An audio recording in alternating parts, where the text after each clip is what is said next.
तेरो बड़ भाग रे, होए तेरो बड़ भाग रे, तेरी अच्छी बनेगी संतन के संग लाग रे, तेरी अच्छी बनेगी तेरी बिगड़ी बनेगी, अच्छी बनेगी तेरी बिगड़ी बनेगी, और अच्छी बनेगी तेरी किस्मत जगेगी, अच्छी बनेगी तेरी किस्मत जगेगी। अपने भाई दोनों हाथों को उठा के सेवा कर दीजिए। जाग सके तो जाग रे, तेरी अच्छी बनेगी संतन के संग लाग रे, तेरी अच्छी बनेगी संतन के संग लाग रे, तेरी अच्छी बनेगी संतन के संग लाग रे, तेरी अच्छी बनेगी संतन के संग लाग रे, तेरी अच्छी बनेगी, तेरी अच्छी बनेगी, तेरी अच्छी बनेगी, तेरी अच्छी बनेगी, तेरी बिगड़ी बनेगी, तेरी बिगड़ी बनेगी, तेरी अच्छी बनेगी, तेरी बिगड़ी बनेगी। ओ संतन के संग लाग रे, तेरी अच्छी बनेगी। 88,000 ऋषियों से कहते हैं सत्संग बिनु सत्संग विवेक न होई, राम कृपा बिनु सुलभ नहीं। आज मेरे गोविंद की कृपा बरस रही है, अब उसमें हम छींका न लगाएं, हमारी गलती है। बताया था सुबह कि भूमि पड़त बा ढावर पानी, जीव जीवहि माया लिपटानी। जीव जब गर्भ में रहता है तो भगवान से प्रार्थना करता है, मुझे गर्भ से बाहर निकालो, मैं आपका भजन करूंगा, कीर्तन करूंगा, सत्संग करूंगा। अब ऐसी गलती नहीं करूंगा कि पुनः गर्भ में आना पड़े। भगवान उसके इस प्रार्थना को सुन करके जब उसको गर्भ से बाहर निकालते हैं तो गर्भ से बाहर आते ही भूमि पड़त बा ढावर पानी, जब गर्भ में रहता है तो निर्मल बुद्धि रहती, परमात्मा ध्यान में आते हैं, परमात्मा का दर्शन करता है, परमात्मा से कॉल करता है, प्रतिज्ञा करता है, अब मैं इस गर्भ की पीड़ा को नहीं सहन कर सकता, मुझे गर्भ से बाहर निकालो, मैं भजन करूंगा, कीर्तन करूंगा, सत्संग करूंगा, आपकी कथा सुनूंगा। भगवान उसको रील दिखाते हैं, बेटा ऐसा तू पहली बार नहीं अनेकों बार ऐसा वचन दिया, नहीं प्रभु एक बार टाइम दे दीजिए। तो भगवान जब उसको टाइम देते हैं, चलो क्यों, भगवान करुणावान है, दया के सागर है, दया आ जाती है, एक मौका और दे दे उसे। गर्भ से जैसे बाहर आता है तो क्या होता है, तुलसीदास जी लिखते हैं भूमि पड़त बा ढावर पानी, ढावर पानी माने बरसात का पानी, जब आकाश से चलता है ना बारिश में, तो जब तक पृथ्वी पर नहीं गिरता है तब तक वह निर्मल रहता है। जैसे पृथ्वी पर वह पानी आता है वैसे धूल मिट्टी में मिलकर मलिन हो जाता है। ऐसे ही भूमि पड़त बा ढावर पानी, जीव जीवहि माया लिपटानी। ऐसे यह जीव गर्भ से बाहर आते ही माया में जब लिपट जाता है तो क्या हो जाता है, उसका मन धूमिल हो जाता है। और मन ही नहीं, बताया था सुबह कि बरसात के पानी से जब गंगा धूमिल हो जाती है, गंगा का पानी रेतीला हो जाता है, गंगा में बरसात का पानी आने से हम कहते हैं अभी गंगा नहाने के योग्य नहीं है, अभी 2 महीना रुक जाओ साफ हो जाए। अब गंगा का पानी बरसात में जानते हो कैसा हो जाता है, तो क्या करते हैं, वही बात दोहरा रहा हूं, क्या उसको फिटकरी डाल करके गंगा के पानी को शुद्ध करते हैं या गंगा के पानी को छानते हैं? नहीं, क्या करते हैं, गंगा को शुद्ध करने के लिए समय का इंतजार करते हैं, रुक जाओ, मौसम बदलने दो, वर्षा ऋतु खत्म होने दो, आगे हेमंत ऋतु आए, उसमें स्वच्छ हो जाए गंगा। कार्तिक का महीना आने दो।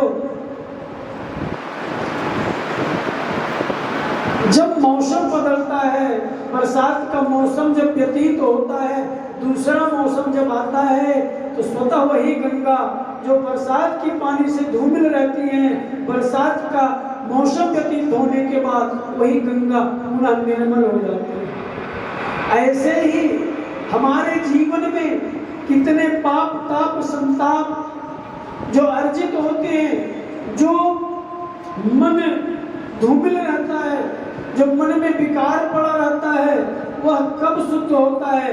जब ऐसे भाग्योदयन बहुजन्म समर्जिते न सत्संगमम च लभते पुरखो दावे, एक जन्म नहीं अनेकों जन्मों का जब पुण्योदय होता है, जब पता नहीं किसकी असीम अनुकंपा से, मेरे गोविंद की कृपा से, मेरे राम की कृपा से, मेरे कृष्ण की कृपा से, माता पिता पितरों की कृपा से, जब ऐसा पुनः अवसर प्राप्त होता है सत्संग कराने का, भागवत कथा कराने का, तो पुनः उसी मौसम जैसे बदलता है। अब यह मौसम बदल गया है, कथा का मौसम आ गया है, इसमें जो आएगा वह पुनः जो है निर्मल हो जाएगा। अब बारिश तो हो रही है, अब आना तो हमें पड़ेगा ना। दयो दयो आलसी पुकारा, दोहा है ना कि दयो दयो, जो आलसी होता है ना वो भगवान के भरोसे रहता है। भगवान के भरोसे सब है, लेकिन भगवान भी करते हैं कर्मणयवाद का रस्ते मां फलेषु कदाचन। पहले भगवान कर्म करने वाले को देते हैं, इसके बाद कर्म करने वालों को देने के बाद जो बचता है फिर उनको देते हैं। देव देव आलसी पुकारा, आलसियों को भी जो जाते कहीं नहीं, अधिकर करे न चाकरी पंची करे न काम, दास मनु का कह गए सबके दाता। भगवान सबको देते हैं, लेकिन हमें कर्म करना पड़ेगा। आज स्वर्ग से देवता लोग अमृत लेकर के आए हैं कथा अमृत का पान करने के लिए। जिस अमृत के लिए एक समय देवताओं में और दैत्यों में संग्राम हुआ, अमृत के लिए समुद्र मंथन किया गया, उस अमृत के लिए आज वही अमृत सहज में देवता लोग सुखदेव जी के पास लेकर के आए हैं, या अमृत ले लीजिए और इस अमृत के बदले मुझे कथा अमृत का पान करा दीजिए। सुखदेव जी कहते हैं कोई सुधा कोई कथा लोको, कोई काचा कोई बड़े महान, कोई कथा कोई सुधा लो, कोई काचा कोई बड़े महान।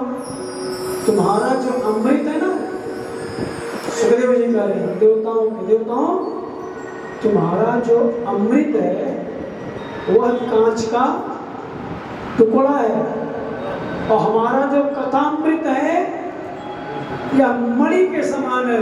अब बताओ कांच का टुकड़ा महंगा होता है या मणि महंगा होता है? देवताओं को बहुत बुरा लगा, मेरे अमृत को सुखदेव जी कांच का टुकड़ा बता रहे हैं और अपने कथा अमृत को मणि बता रहे हैं। उनको बहुत बुरा लगा और देवताओं ने को सुखदेव जी भगा दिया, उनको कथा नहीं सुनाए, भगा दिया, भाग जाओ, तुम लोग कथा के अधिकारी नहीं हो। कथा का अधिकारी तो वह होता है जिसको भगवत भक्ति हो, जिसके अंदर भगवान के प्रति प्रेम हो, वह सहज ही प्राप्त कर जाता है। देवता लोग गए किसके पास? ब्रह्मा के पास शिकायत करने। तो मैं गया था मृत्युलोक में, कथा हो रही थी, सुखदेव जी परीक्षित जी को सुना रहे थे, जिसके बदले हमने अमृत भी प्रदान किया। लेकिन हे ब्रह्मा जी, सुखदेव जी हम लोगों को भगा दिया, हम लोगों को कथामृत का पान नहीं कराया। ब्रह्मा जी कहते क्या उस कथामृत में ऐसा क्या है कि अमृत को उन्होंने ठुकरा दिया? बोले इतना ही नहीं, और हमारे अमृत को कांच का टुकड़ा बता रहे हैं और अपने अमृत को, कथामृत को मणि बता रहे हैं। ब्रह्मा को आश्चर्य हुआ, बोले रुक जाओ, मैं देखना चाहता हूँ उनका अमृत है क्या, उनका अमृत है क्या जो तुम्हें अभक्तांश विज्ञाय, हमें अभक्त समझा, हमें भक्त नहीं समझा, हमें कथा के योग्य नहीं समझा। अभक्ताश्च विज्ञाय न ददौ कथामृतम् श्रीमद्भागवती वार्ता सुराणामपि दुर्लभा।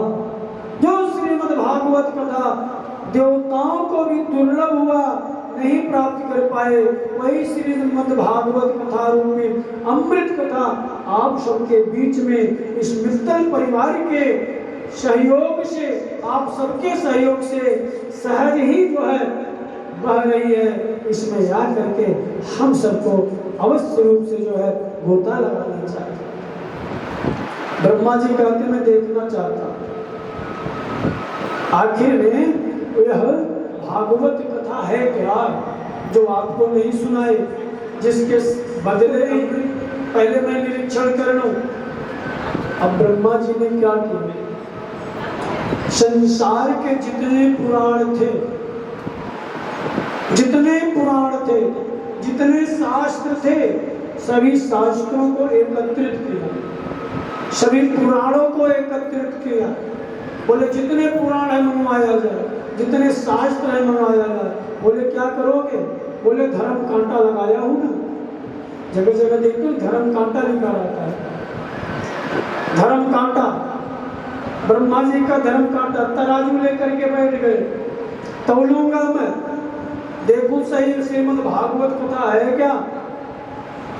अब ब्रह्मा जी तराजू लेकर के बैठ गए, तराजू के एक पलड़े पर संसार के जितने भी पुराण थे, जितने शास्त्र थे, रख दिए, और दूसरी तरफ अकेला श्रीमद् भागवत महापुराण जी को रख दिया। ब्रह्मा के तराजू के एक पलड़े पर संसार के जितने पुराण हैं, जितने शास्त्र हैं, सब रखे, और एक तरफ केवल श्रीमद् भागवत महापुराण रखा हुआ है।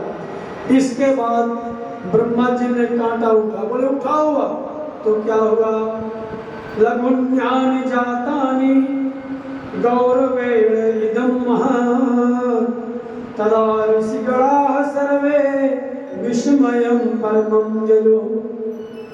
लघुन्यानि जातानि, जितने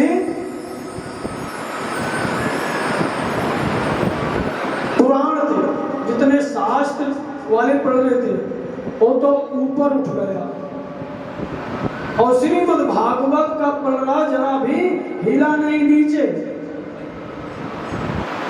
अब जिसमें वजन कम होगा वही ऊपर उठेगा। संसार के जितने वेद पुराण शास्त्र जितने भी थे, सब तराजू पर पड़े हुए हैं, रखे हुए हैं, लेकिन श्रीमद् भागवत महापुराण अकेला ही सब पर भारी पड़ गया। क्यों? क्या उन पुराणों की महिमा नहीं है? है, उतना ही है, लेकिन इसमें क्या है यह जानना बहुत जरूरी है। जब देखे लघुन्यानि जातानि, हमारा जो पुराण है लघुन्यानि, छोटा पड़ रहा है, हमने जिसको तोड़ना चाहा वह हल्का पड़ गया, अकेला श्रीमद् भागवत महापुराण सब पर भारी पड़ गया।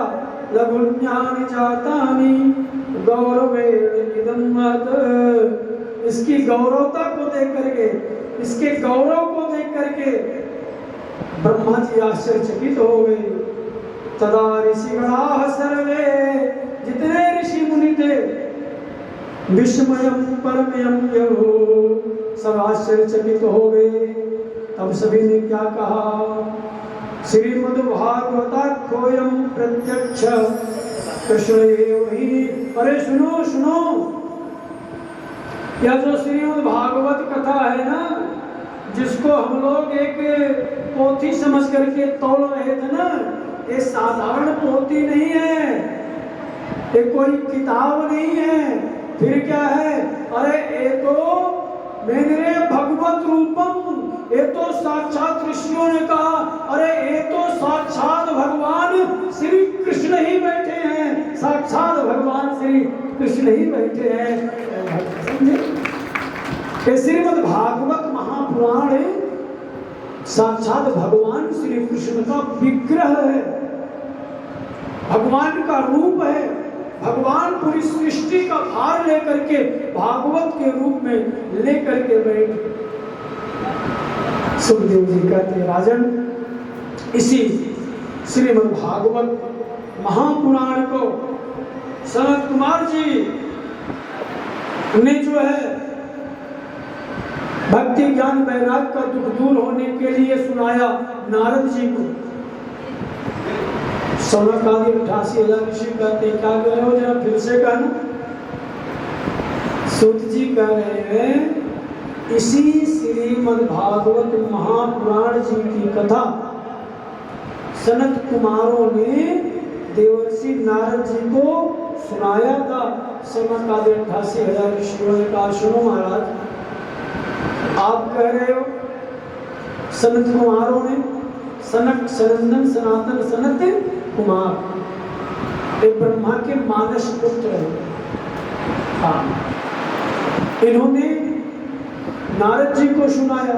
आप कह रहे हो एक कहीं जाते नहीं है, सनत कुमार कहीं जाते नहीं है, और देवर्षि नारद जी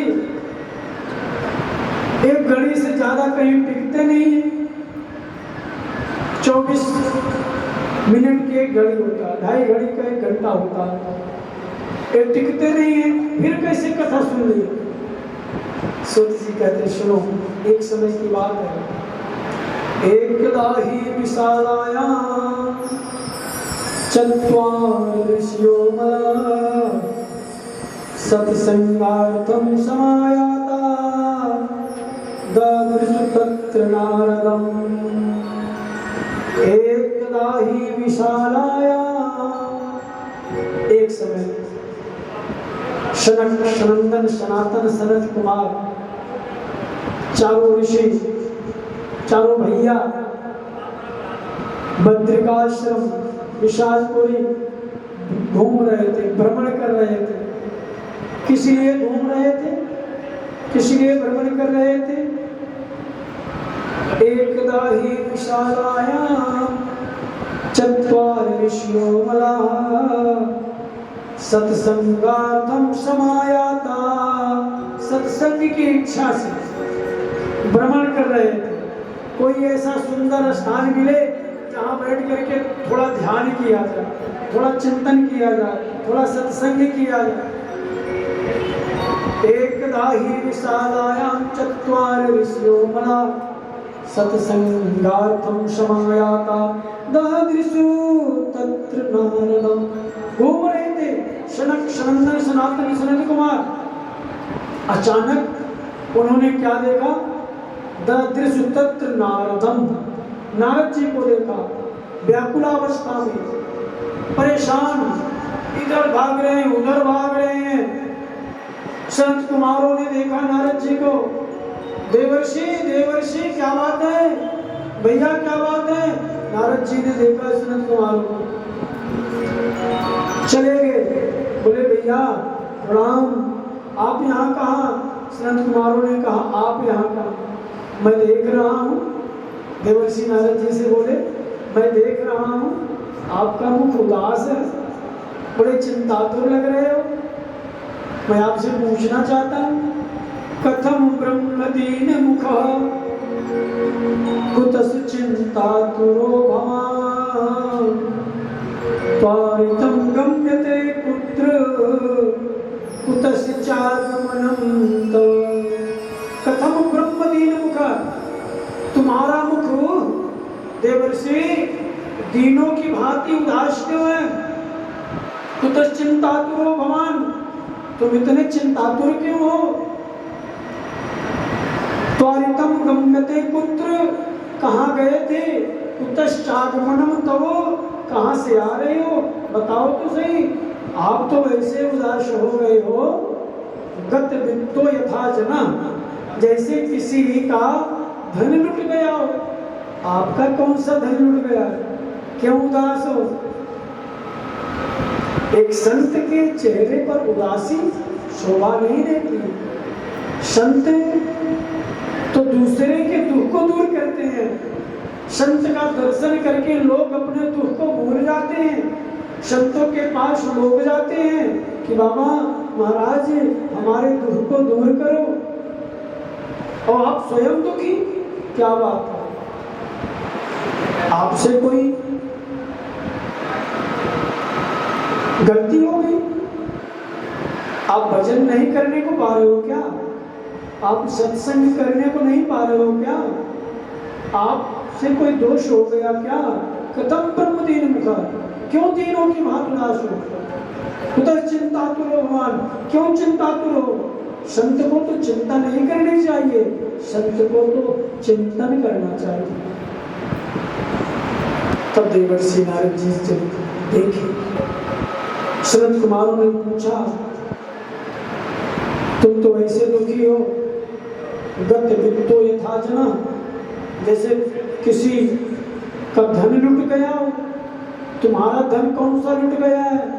तब देवर्षि नारद जी कहते हैं, भैया भैया मेरी बात सुनो। पहली बात तो मैं दुखी अपने लिए नहीं हूँ, आपने सही पहचाना। मैं दुखी हूँ, मैं दुखी हूँ, लेकिन अपने लिए नहीं दुखी हूँ, लोगों के लिए दुखी हूँ। देखिए, मेरा अपना कोई दुख नहीं। और सुनो, आप कह रहे हो ना गत वित्तो यथा जना, आपका कौन सा वित्त, वित्त माने धन, गत माने गया, चला गया, कौन सा धन चला गया, कौन सा धन लूट गया? मेरे धन को कोई लूट ही नहीं सकता। मेरा धन ऐसा धन है, मेरे धन को संदीप भाई भगवान कर रहे हैं, देवर्षि नारद जी करें, कोई लूट ही नहीं सकता है। शंकराचार्यों ने कहा कि अच्छा, आपको अपने धन पे बड़ा गुरूर है? ऐसा कौन सा धन है जो तुम्हारे धन को कोई लूट नहीं सकता है? देवर्षि नारद जी कहते, आप जानना चाहते हो मेरा कौन सा धन है? तो सुनो, मेरा कौन सा धन है? देवर्षि नारद जी कहते हैं कि हमारो धन राधा श्री राधा, श्री राधा हमारो धन राधा श्री राधा, हमारो धन श्री राधा श्री राधा, हमारो धन राधा श्री राधा, श्री राधा श्री राधा, हमारो धन राधा श्री राधा, श्री राधा, हमारो धन राधा श्री राधा, श्री राधा, परम धन राधा राधा राधा राधा, परम धन राधा राधा राधा राधा।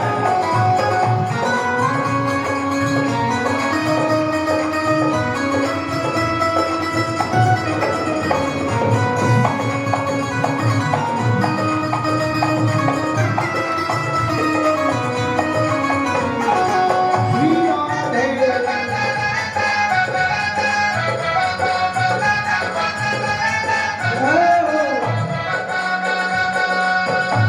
हमारो धन राधा श्री राधा, श्री राधा, हमारो धन राधा श्री राधा श्री राधा, परम धन राधा राधा राधा राधा राधा, परम धन राधा राधा राधा राधा राधा, परम धन राधा राधा राधा राधा राधा। श्री राधा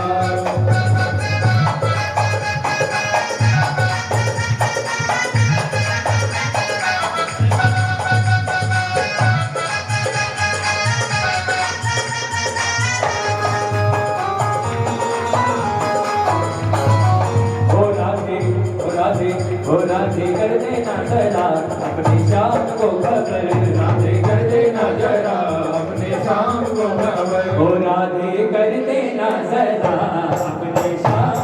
खबर राधे कर देना जरा अपने श्याम को खबर ओ तेरी तिरछी तिरछी नजरें हो तिरछी तिरछी नजरें ओ सोनी सोनी नजरें ओ सोनी सोनी नजरें तू कर दे राधे कर देना जरा अपने श्याम को खबर राधे कर देना जरा अपने श्याम को खबर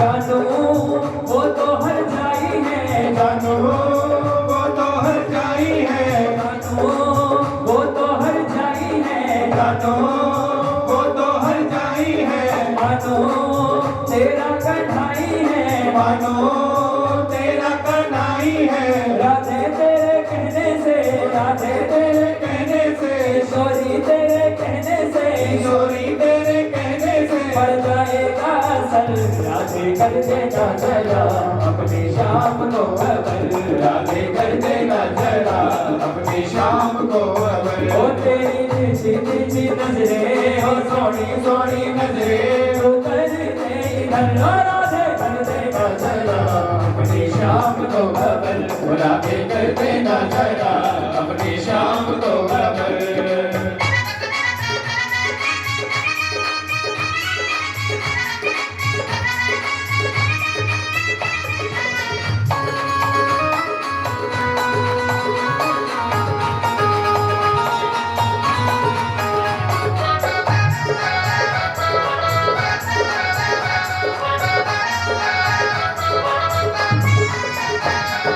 कहियो इतना शर्माना क्या कहियो इतना शर्माना क्या हमसे इतना इतराना क्या हमसे इतना इतराना क्या कहियो इतना शर्माना क्या हमसे इतना इतराना क्या हम भी प्रेम के बंधन बांधे हम भी प्रेम के बंधन बांधे हम भी प्रेम के बंधन बांधे हम भी प्रेम के बंधन बांधे आओ तो इधर कर देना जरा अपनी शाम को खबर राधे कर देना जरा अपनी शाम को खबर ओ तेरी तिरछी तिरछी नजरें हो सोनी सोनी नजरें ओ तिरछी तिरछी नजरें हो सोनी सोनी नजरें तू कर दे इधर ओ राधे कर देना जरा अपनी शाम को खबर राधे कर देना जरा अपनी शाम को खबर ओ तेरी तिरछी तिरछी नजरें सोनी सोनी नजरें ओ तिरछी तिरछी नजरें ओ सोनी सोनी नजरें तू कर दे इधर राधे कर देना जरा अपनी शाम को खबर राधे कर देना जरा अपनी शाम को खबर राधे कर देना जरा हमारो धन राधा श्री राधा श्री राधा राधा का उल्टा करेंगे क्या होगा धारा हम तो भक्ति की धारा में भगवान के नाम की धारा में निरंतर आनंदित रहते हैं मेरे धन को क्या हो रहा है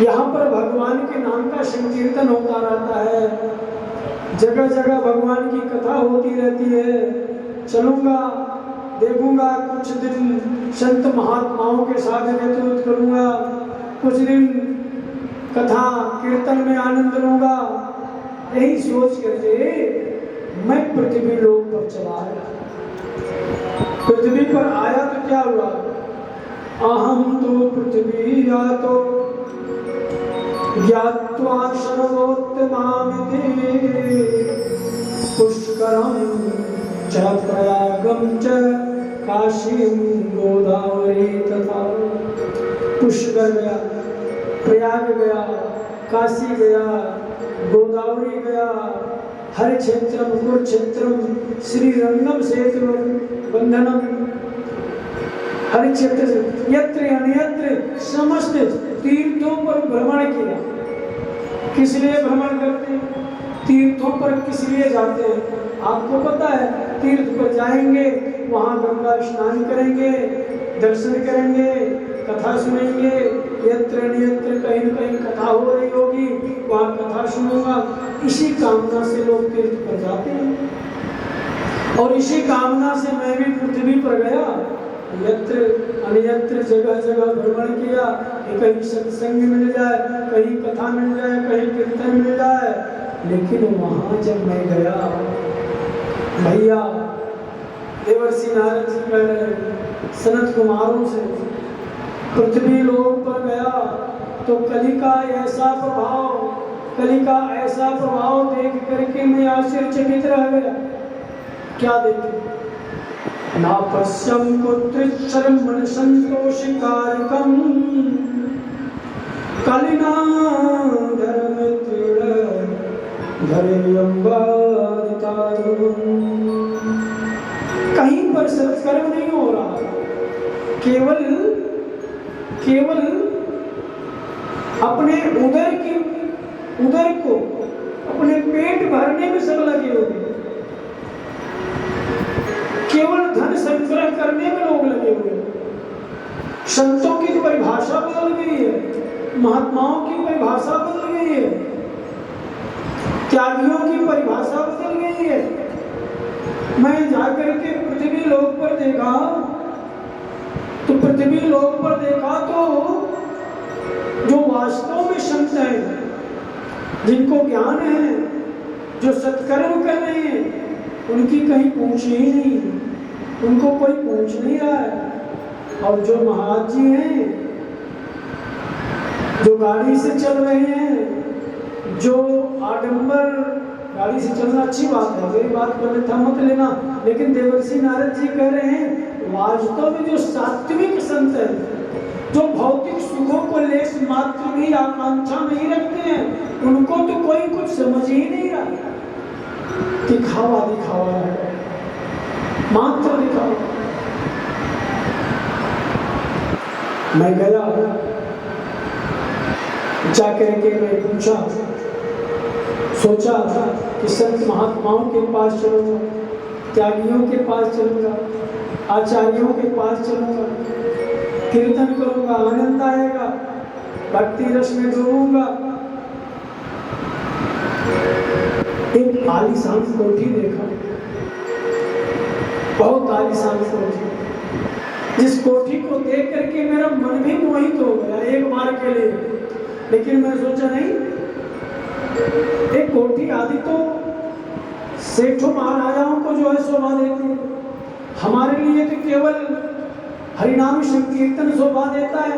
हम संत महात्माओं को इसमें आसक्त नहीं होना चाहिए। फिर भी कौतूहल बस पूछ लिया, भैया ये कोठी किसकी है? वैसे हमें इस कोठी से कोई लोभ नहीं है, लेकिन इसकी सुंदरता को देख करके मेरा मन आकर्षित हुआ, पूछना चाहता।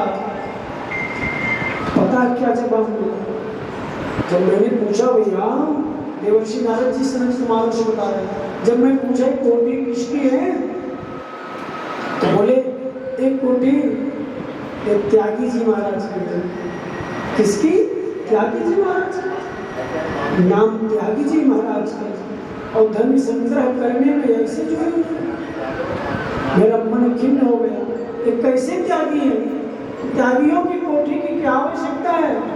त्यागियों को तो केवल एक आश्रम की जरूरत है, माला की जरूरत है, कहीं भी बैठ करके परमात्मा का चिंतन करें। उनको इनसे आसक्त होने की क्या जरूरत है? मेरा मन खिन्न हो गया। मैं आगे चला गया। आगे जाकर के मैंने देखा, एक आश्रम देखा। मैंने सोचा चलो इस आश्रम में बैठूंगा, थोड़ा शांति मिलेगी। आश्रम में गया, लेकिन बहुत कौतूहल हो रहा था, शोर शराबा हो रहा था। मैंने पूछा, महाराज कैसा आश्रम है, इतना शोर शराबा हो रहा? तो उत्तर मिला, ये आश्रम तो मौनी बाबा का है। मेरा मन बहुत खिन्न हो गया। आगे गया, ढेर सारे बालक खेल रहे थे। मैंने बालकों को डांटा, क्यों इतना उधम मचा रखे हो, किसके बच्चे हो, क्यों इतना शोर मचा रखे हो? बच्चों ने कहा, हम ब्रह्मचारी बाबा के बच्चे। मेरा मन ऐसा खिन्न हुआ, यहाँ रहने लायक नहीं, चलो यहाँ से बाहर चलो। कहीं भी मेरा मन नहीं लगा, बहुत दुखी हुआ। सूत जी कहते, राजन, सूत जी शौनकादि 88,000 ऋषियों से कहते हैं, नारद जी का मन जब खिन्न हो गया तो उन्होंने सोचा यहाँ रहने लायक नहीं है, चलो वहां चलते हैं जहां पर मेरे गोविंद ने अपनी क्रीड़ा की है, वहां चलते हैं। मेरा मन कहा क्या कि चलो चली के वृंदावन देखे, चलो चली के वृंदावन देखे, श्याम झूला झूला देखे, ओ चलो चल के वृंदावन देखे, ओ श्याम मुरली बजाते मिलेंगे, चलो चल के वृंदावन देखे, श्याम मुरली बजाते मिलेंगे। वहां चलूंगा, भगवान दर्शन करूंगा। लेकिन जैसे मैं वहां पहुंचा, वहां मैंने क्या देखा, एक स्त्री बड़ी ही खिन्न भाव से, बहुत ही उदास, उसके पास कुछ और देवियां बैठी थी, भीड़ लगी थी। मैं देख करके सोचा, इतनी भीड़ क्यों एकत्रित है, चल करके पूछना चाहिए। मैं 2 कदम जैसे बढ़ा, फिर मेरे मन ने मुझे समझाया कि देवर्षि, तुम्हारा वहां क्या कमी है।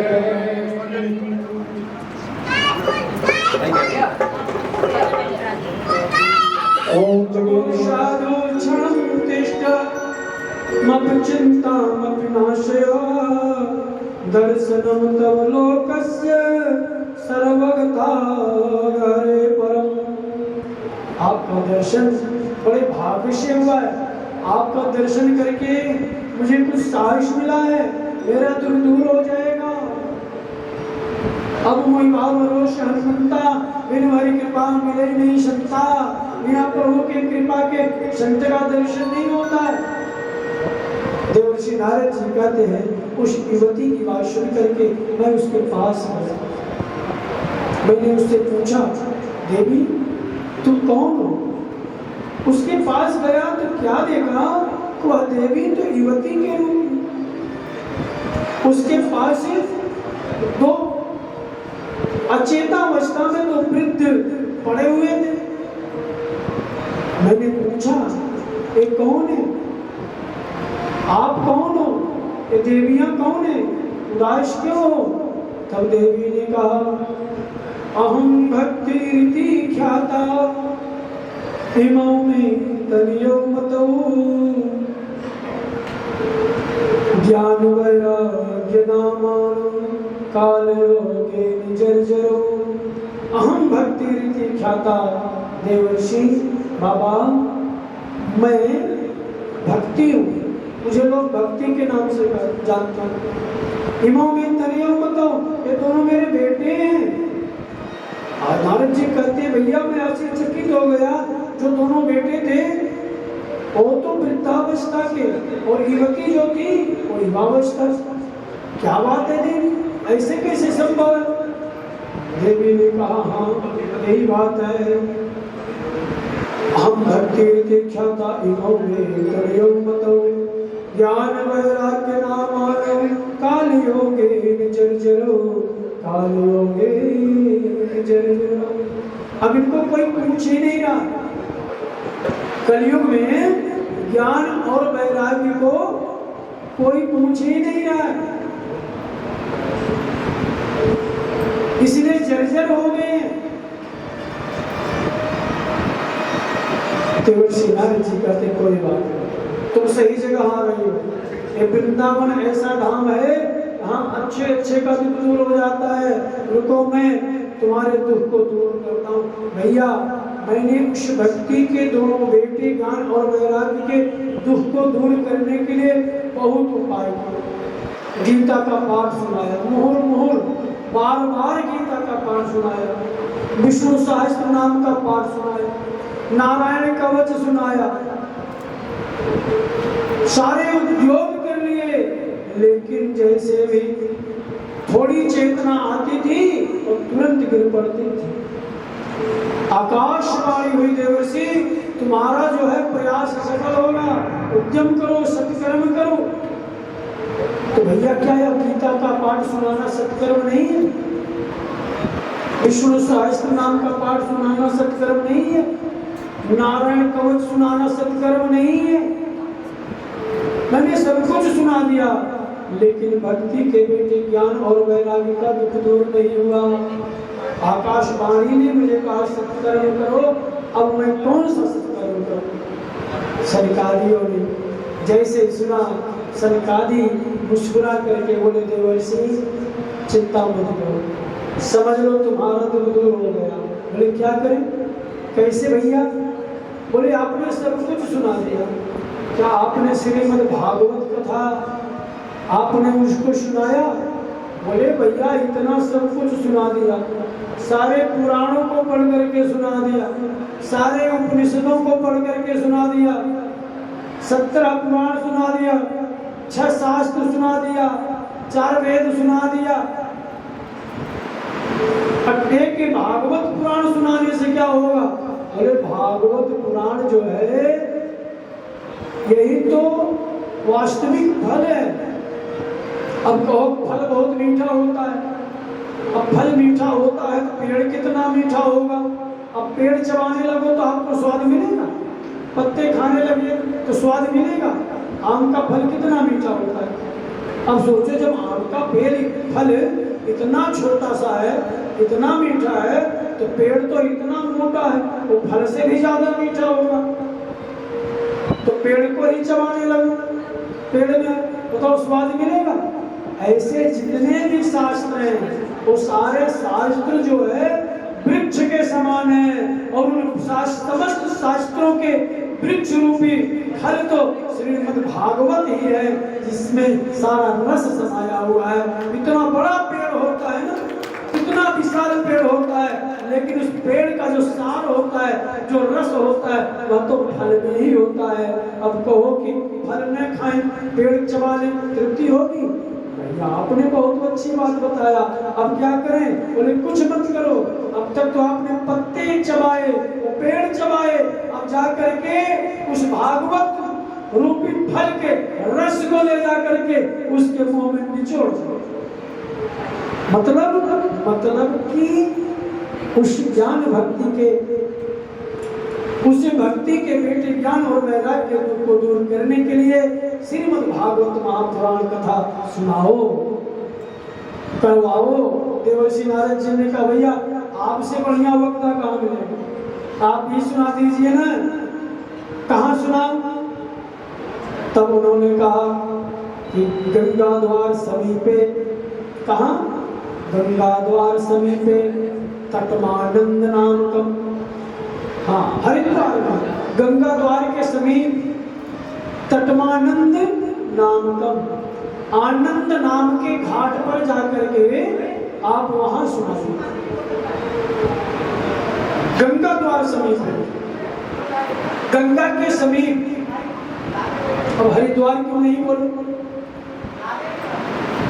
देखो, हरिद्वार इसलिए नहीं बोले क्योंकि हरिद्वार को ही कुछ लोग हरिद्वार कहते हैं और कुछ लोग हरिद्वार कहते हैं। हरिद्वार माने, हरि माने विष्णु, विष्णु का द्वार। हरिद्वार, हर माने शंकर, शंकर का द्वार। शंकर को मानने वाले कहेंगे मेरे द्वार पर ज्ञान और वैराग्य का दुख दूर हुआ। और हरिद्वार, हरि को मानने वाले कहेंगे मेरे भगवान विष्णु के द्वार पर ज्ञान वैराग्य का उदय हुआ। इसलिए न हरिद्वार न हरिद्वार, सीधा गंगा द्वार। गंगा तो सबके लिए है, चाहे विष्णु को मानने वाला हो, चाहे शिव को मानने वाला हो, चाहे किसी संप्रदाय का हो, चाहे पुण्यात्मा हो, चाहे पापात्मा हो, रूप व्यास के रूप में, वक्ता के रूप में जो है निर्धारित किए गए, और देवर्षि नारद जी यजमान के रूप में। और ज्ञान भक्ति के बेटे ज्ञान और वैराग्य के दुख को दूर करने के लिए श्रीमद् भागवत कथा ज्ञान यज्ञ कराई। समस्त ऋषि मुनि संत महात्माओं को पता चला, जितने ऋषि मुनि संत महात्मा थे सबके सब जो है गंगा द्वार समीपे वहां पर जाकर के कथा श्रवण करते हैं। देवर्षि नारद जी ने भक्ति का आवाहन किया। आगच्छते स्थाने स्थिरो भव, हे मां भक्ति आइए। अब भक्ति को कहीं से चल के आना थोड़ी पड़ता है, जहाँ सत्संग होता है भक्ति तो वहीं प्रकट हो जाती है। भक्ति को प्रकट करना है, भक्ति का आवाहन किए और देवर्षि नारद जी संकल्प लेकर के ज्ञान वैराग्य के दुख को दूर करने के लिए कथा सुनाते। और जैसे आनंद नाम के घाट पर सनत कुमारों ने श्रीमद् भागवत कथा का आयोजन किया, भागवत कराया, भागवत जैसे संपूर्ण हुआ, भक्ति देवी को कहीं से आना नहीं पड़ा, वहीं पर भक्ति मैया प्रकट हो गई। कैसे भक्त भक्ति सुतौ दोनों बेटे, भक्ति सुतौ तरुणो गृहीत्वा, तरुण अवस्था में हो गए भक्ति के दोनों बेटे ज्ञान और वैराग्य। तरुण अवस्था में भक्ति सुतौ तरुणो सहसा विरासे। बीच में श्रीमद् भागवत कथा को सुन करके भक्ति के बेटे ज्ञान और वैराग्य तरुण अवस्था में हो गए। भक्ति मैया वहीं प्रकट हो गई और नृत्य करने लगी। सभी संत महात्माओं ने पूछा ये क्या करिश्मा हुआ, धन्य है श्रीमद् भागवत कथा ज्ञान जिसके करते ही भक्ति के बेटे ज्ञान और वैराग्य अपनी युवावस्था को प्राप्त हो। भक्ति का दुख दूर हुआ, सारे ऋषि महात्मा लोग अपनी अपनी कुटिया को जाने लगे। सनत कुमार कथा सुना करके अपने आश्रम को जाने लगे।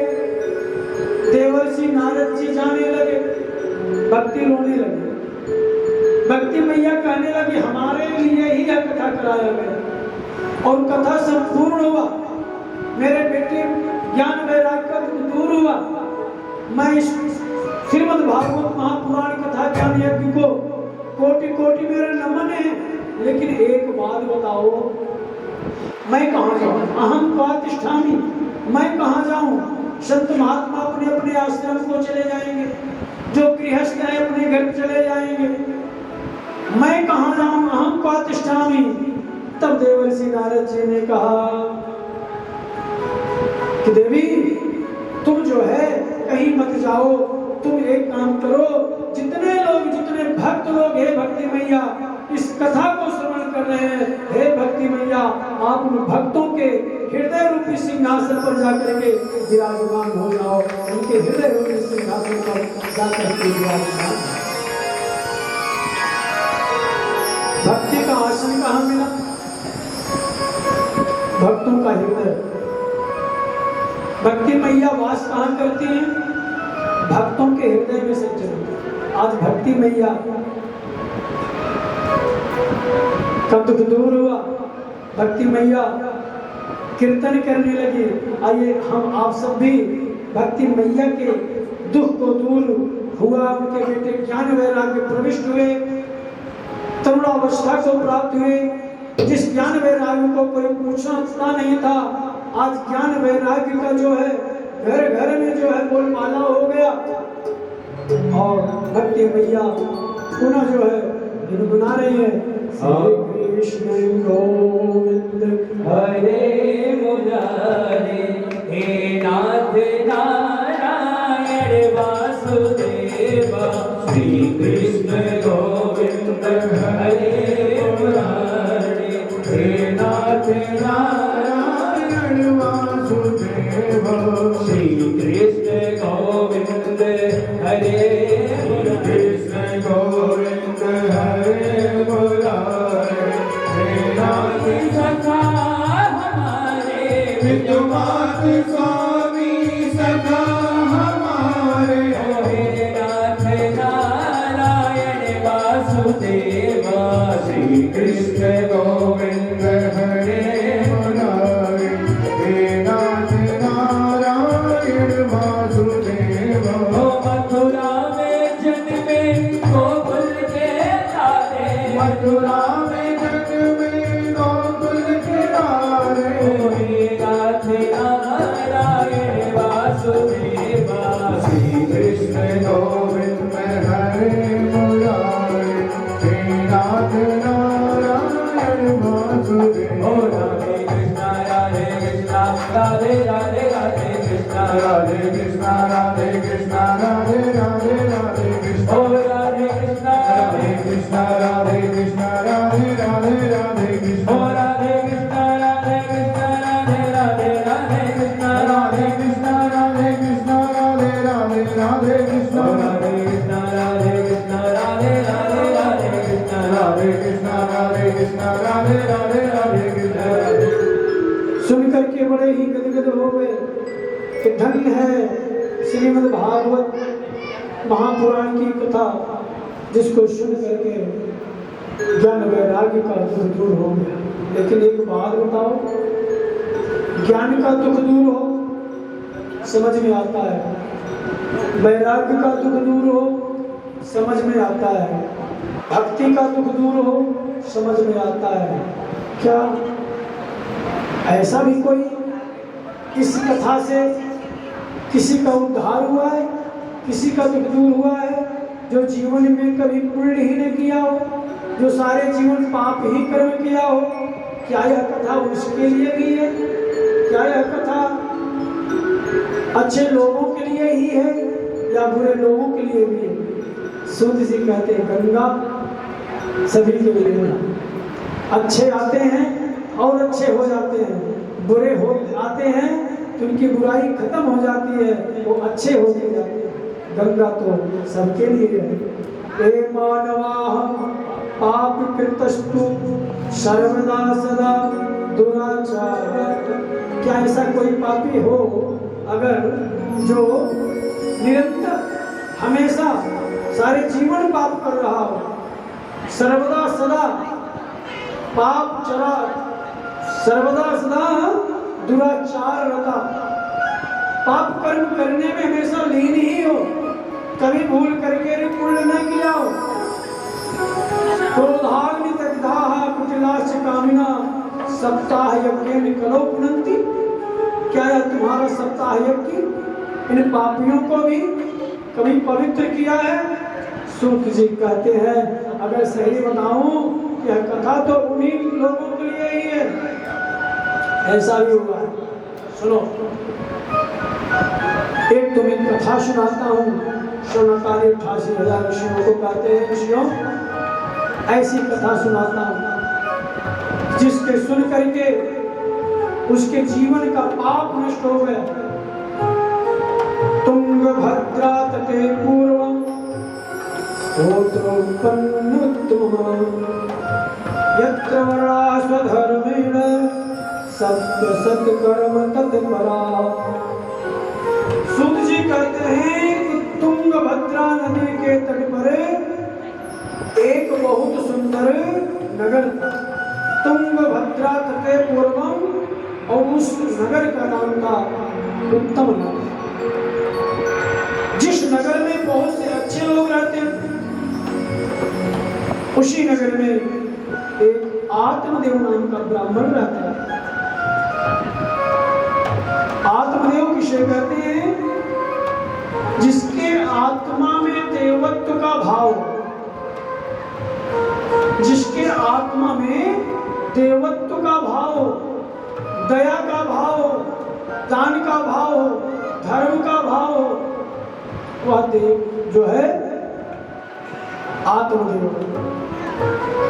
आत्मदेव नाम के ब्राह्मण थे कुशीनगर में, जो बड़े ही दानी थे, बड़े ही विद्वान थे, सभी प्रकार के धन संपत्ति से उत्प्रेत थे, और प्रोत होते हुए भी उनके अंदर एक कमी थी। देखो, किसी को कितना भी सब कुछ मिल जाए, लेकिन कहीं न कहीं उसके जीवन में सुख और दुख एक मिश्रण है। सुमत कुमत सबके उर रही नाथ प्राण निगम असकर। पूर्ण रूप से संतुष्ट कोई नहीं रहता। पूर्ण रूप से संतुष्ट तो वही रहता है जो परमात्मा की शरणागति ले लिया। प्रणत पाल रघुनायक करुणा सिंधु धरारी गए शरण प्रभु राखी सब अपराध। आत्मदेव नाम के जो ब्राह्मण सब कुछ था, लेकिन उनके पास कोई संतान नहीं। उनकी पत्नी का नाम था धुंधली, जो कि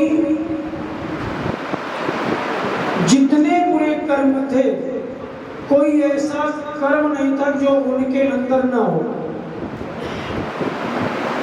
झगड़ालू नंबर 1, लेकिन कितनी भी झगड़ालू थी, कितने भी दुष्ट स्वभाव की थी, पंडित जी की पत्नी होने के कारण सब उनको भी पंडितानी ही करता था, सम्मान के साथ नाम लेता था। अब पंडित जी की पत्नी है, कैसे भी हो पंडित की पत्नी पंडितानी ही कहलाए, है ना। अब सेठ जी हैं तो उनकी धर्म पत्नी कैसी भी हो सिठानी ही कहलाए।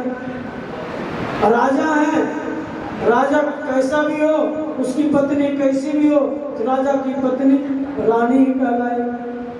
मास्टर साहब हो और पत्नी चाहे अंगूठा लगाती हो, लेकिन मास्टर मास्टरानी तो कहलाए, है ना। प्रधान जी हो, प्रधानी कहलाए। अब कोई डाकिया हो तो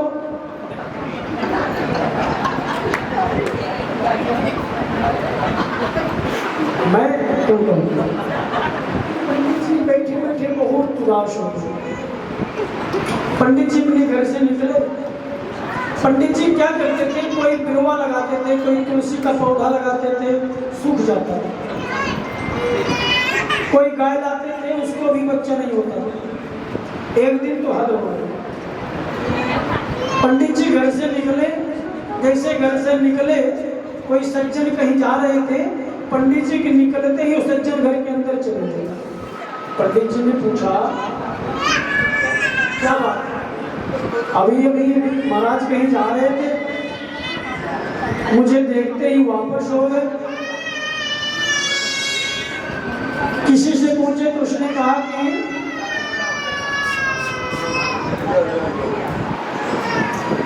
पंडित जी दरअसल क्या ना, आपके पास बेटा नहीं है, जिस कारण से जो है वह वापस हो गया। उसके मन में ख्याल आया कि मैं कहीं शुभ कार्य से जा रहा था और ऐसे निपुते का मुंह मैंने देख लिया, ऐसा निपुता जिसके पास कोई संतान नहीं है मेरे सामने पड़ गया। यह बाण जो है, यह शब्द पंडित जी को एकदम बाण की तरह लगा। एक बार भूपति मन माही भई गलानी मोरे सुतनान। राजा दशरथ जी के पास भी बेटा नहीं था, लेकिन जब वह प्रसंग नहीं छेड़ूंगा, एक बार भूपति मन माही, जब ऐसा एक प्रसंग आ गया जिस कारण से उनको एहसास हुआ आज काश पुत्र होता तो ऐसा नहीं होता, उनको दुख। अब तक पंडित जी को दुख नहीं था। समाज में बहुतों के पास संतान नहीं है, कोई बात नहीं, भगवान कहते हैं हमें को रिश्ता जोड़ लो, कुछ भी बना लो। लेकिन आज पंडित जी का हृदय द्रवित हो गया। पंडित जी ने सोचा ऐसे रहने से क्या फायदा। पंडित जी ने निश्चय कर लिया, जा रहा हूँ, आज मैं प्राण को त्याग दूंगा। पंडित जी आत्मदेव जी निकल पड़े घर से, जंगल में एक रस्सी लिए, आज मैं आत्महत्या कर दूंगा। उधर से कुछ संत जन आ रहे थे, पंडित जी को देखा, संतों ने देखते ही भाप गए कि कोई तो ब्राह्मण है, अच्छा ब्राह्मण है, विद्वान ब्राह्मण है, लेकिन उदास है, क्या बात है, चल करके पूछना चाहिए। संतों ने आकर के पूछा, महाराज क्या बात है, क्यों दुखी हो? पंडित जी ने कहा, क्या बताऊं महाराज, जीवन में ऐसा कोई सुख नहीं है जो मैंने नहीं भोगा। हमारे पास किसी की वस्तु की कमी नहीं है, बस अगर कोई कमी है तो संतान की कमी है। मेरे पास संतान नहीं है, जिस कारण से समाज में मुझे बहुत ही उड़ाहना मिलता है। संतों ने समझाया, बोला किसकी कहने में आ रहे हो? कौन कहता है संतान से सुख मिलता है, संतान से गति मिलती है? ऐसा कुछ नहीं पंडित जी। भगवान को संतान मान लो, भगवान को पिता मान लो, तुम्हें हो माता च पिता तुम्हें हो बंधुश्च सखा तुम्हें हो, सब कुछ भगवान का। तुम्हें बनने के लिए तैयार हो, आनंद लो, भगवान का भजन करो। संतों ने कहा, मुंचा ज्ञानम प्रजारूपम बलिष्ठा कर्मणो गति विवेकम तो समासाध्य त्यज संसार वासना। पंडित संसार की वासना है, किस चक्कर में पड़ गए? कौन पुत्र, कौन पत्नी, कौन भाई, कुछ नहीं। जो है प्रभु की इच्छा समझ करके उसी में संतुष्ट रहो, जो प्राप्त है वही पर्याप्त है। पंडित जी ने कहा नहीं, जहां न पहुंचे रवि वहां पहुंचे आप संत हो, चाहो तो सब संभव हो सकता है। संतों ने नेत्र बंद किया, ध्यान लगाया, बोले पंडित जी सुनो, मैं बता रहा हूं, आपको पुत्र का सुख नहीं है और इसके लिए आप विवश मत होइए, भगवान का भजन करो, भगवान को अपना मान लो, भगवान का भजन करो। लेकिन पंडित जी का आग्रह, पंडित जी का विशेष प्रार्थना देख करके संतों ने क्या किया, एक प्रसाद दिया, फल दिया, बोले कि लो इस फल को ले जाओ, इदम भक्षय पत्न्या त्वं पुत्रो भविष्यति, फल अपनी पत्नी को दे देना, जिसको ग्रहण करेगी और इससे निश्चय ही संतान की प्राप्ति होगी। पंडित जी बहुत खुश बोले, लेकिन मैं बता रहा हूँ संतान का सुख तुम्हारे नसीब में नहीं पंडित जी। पंडित जी फल को लेकर के आए, अपने पत्नी धुंधली को दिए, बोले देवी लो प्रसाद को ग्रहण करो। ये प्रसाद इसको साधारण मत समझना, ये संतों के हाथ का प्रसाद है, इसको ग्रहण करो, इसके ग्रहण करने से तुम्हें संतान की प्राप्ति होगी। पत्नी ने ले लिया, बोले ठीक है खा लोगे, कोई दिक्कत नहीं। अब पंडित जी फल दे करके चले गए। वह पत्नी सोच रही है, फल भक्षण करवा स्यादे गर्भेरोदर वृद्धिता, अगर मैं फल ग्रहण कर लूं, स्यादे गर्भेरोदर उदर वृद्धिता, और गर्भ कहीं रह गया, फल ग्रहण करने से गर्भ रह गया तो गर्भेरोदर, मेरा जो गर्भ है उधर है, वृद्धिता बड़ा हो जाएगा। जब पेट बड़ा हो जाएगा तब तो स्वल्प भक्षम ततो शक्ति, मेरा आहार कम हो जाएगा। स्वल्प भक्षम, जहाँ मैं 10 रोटी खाती थी तहाँ 1 रोटी खा पाऊंगी, मेरी शक्ति क्षीण हो जाएगी। गृह कार्यम कथम भवेत्, घर का कार्य कैसे होगा। और इतना ही नहीं, लालने पालने दुखम प्रसूतायाश्च वर्तते, सब बालक होगा उसका लालन पालन करना पड़ेगा, मलमूत्र साफ करना पड़ेगा, हमारी स्वतंत्रता नष्ट हो जाएगी। सुबह से शाम तक 10 घर में जाती हूँ वो जाना बंद हो जाएगा। एवं कुतर्क योगेन तत् फलम न भक्षितम, ऐसा कुतर्क करने लगा उसका मन और उसने उस फल को ग्रहण नहीं किया। लेकर के सोच रही क्या करूं, उसी समय उसकी एक बहन आ गई। बोली क्या बात बहन, क्यों दुखी है? बस बहन, ये हमारे पति जी एक फल लाए थे, पता नहीं वे कहाँ संतों महात्माओं के चक्कर में पड़ जाते हैं। एक फल है, महात्मा लोगों ने फल दिया है, इसको ग्रहण कर लो, संतान की प्राप्ति होगी।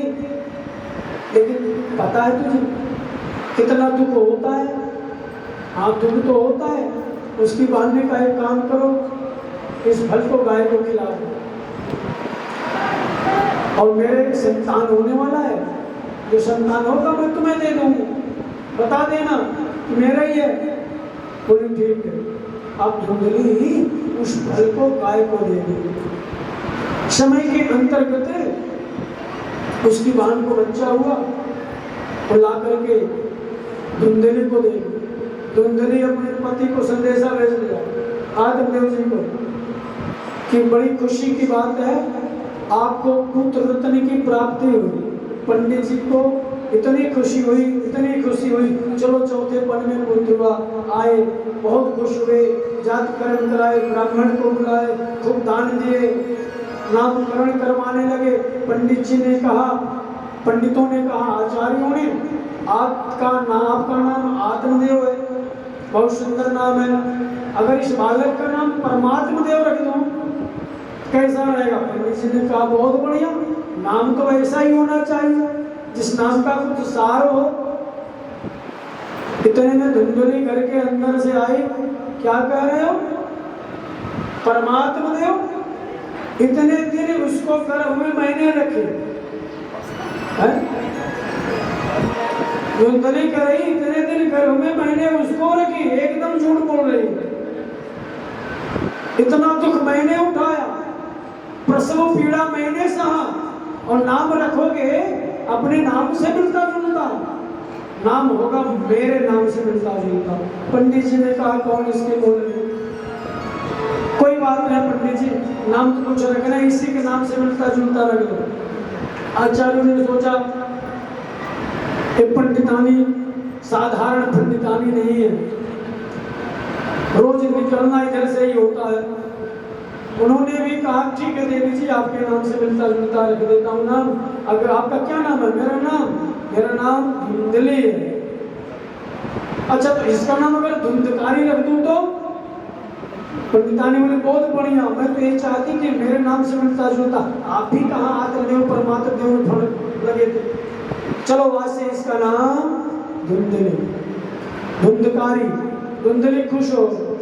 सज्जनों, समय के अंतर्गत जो गाय को फल खिलाई थी उसने, उस गाय से भी एक बच्चा हुआ।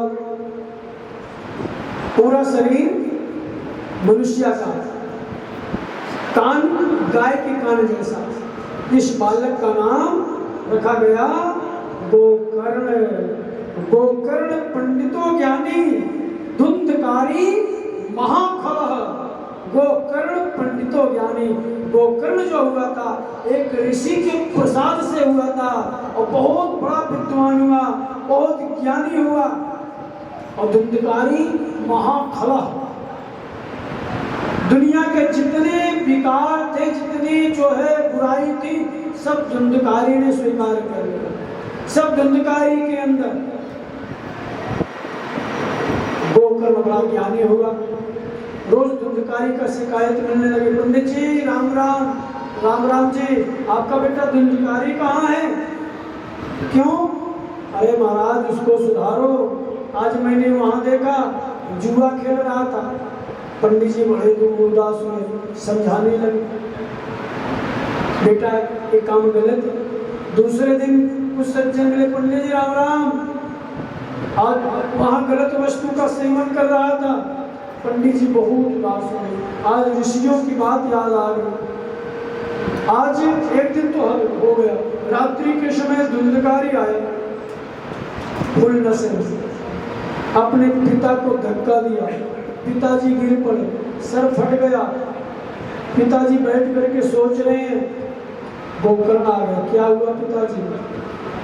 पिताजी बताते हैं, गोकर्ण समझाते हैं। गोकर्ण कहते हैं, पिताजी एक बात बताऊं, इसे मोह माया को छोड़ो, बड़े भाग्य से मानव तन मिला है, संत के प्रसाद से गोकर्ण हुआ है। और एक संत ही के रूप में गोकर्ण अपने पिता को समझा रहा है। बहुत से ऐसे प्रसंग है, आगे आप सुनेंगे।